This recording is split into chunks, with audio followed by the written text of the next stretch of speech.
and a Garden of Eden at the top of the hill, with 4 rivers flowing down from it. There are no places in this world that feels ancient, not just old, but remembered. A quiet valley at sunrise, a river winding through an untouched land, a sudden feeling that maybe, just maybe, humanity once belonged somewhere better than this.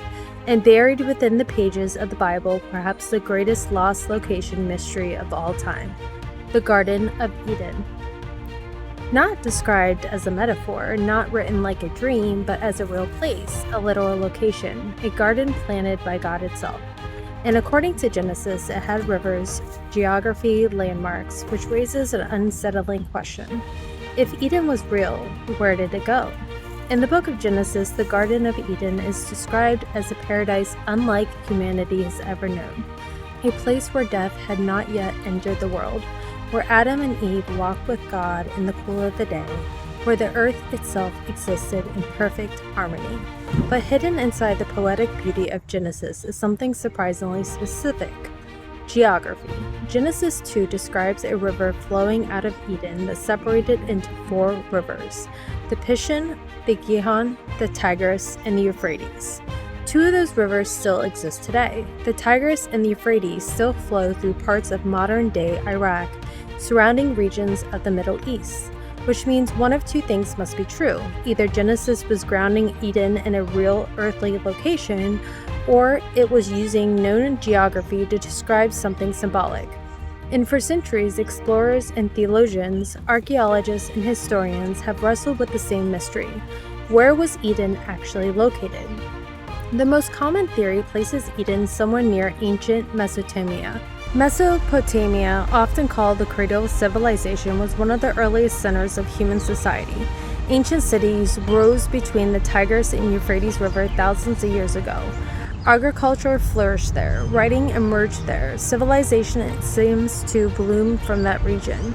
To many researchers, that connection feels impossible to ignore. Some believe Eden may have existed somewhere near the Persian Gulf before rising sea levels swallowed ancient landscapes beneath the ocean. And strangely enough, this theory is not as wild as it sounds. During the last ice age, sea levels were dramatically lower than they are today. What is now the Persian Gulf may once have been a vast, fertile basin filled with rivers, wildlife, and habitable land. Some researchers believe entire human settlements now rest underwater there. If that ancient basin flooded over thousands of years, could memories of a lost paradise have survived through generations until they became the Eden account recorded in Genesis? It's a haunting thought that humanity's oldest stories might be remembering a world that literally disappeared beneath the sea. Others believe Eden was destroyed by catastrophe, not merely hidden, erased.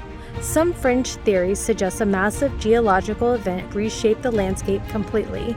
A meteor impact, tectonic upheaval, a catastrophic flooding tied to ancient memories preserved in flood legends around the world. Cultures across the globe speak of a lost golden age destroyed by disaster, ancient floods, fallen civilizations, a paradise humanity can never return to. And some wonder if all those echoes point back to the same forgotten source, a memory older than recorded history. But the theories become even stranger from there. Some researchers place Eden in eastern Turkey near the headwaters of the Tigris and Euphrates. Others argue for locations in Iran.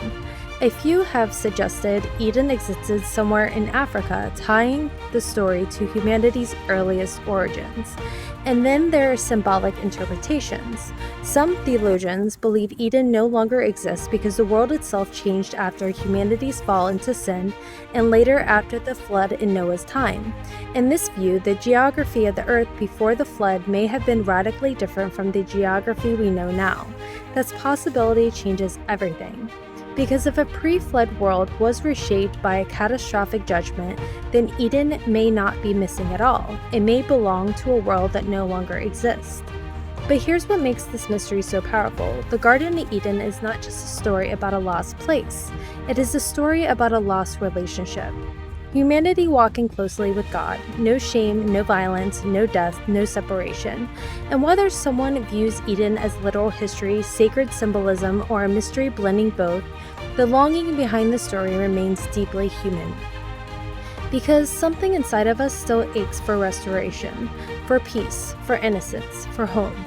Maybe that's why the Eden mystery refuses to die, not because we are only searching for a garden, but because we are searching for what was lost inside of it. And perhaps the strangest possibility of all is that Eden was never meant to be found by satellites, archaeologists, or explorers. Maybe the guarded gates mentioned in Genesis were not simply protecting a location, but marking the moment humanity crossed into a completely different world, a world where paradise becomes memory. And ever since then, humanity has been trying to find its way back. The Garden of Eden remains one of history's greatest unsolved mysteries, a lost paradise tied to rivers we still know yet somehow forever out of reach. Maybe it was buried beneath ancient waters, maybe destroyed by a catastrophe, or maybe its disappearance was never accidental at all. But one thing is for certain.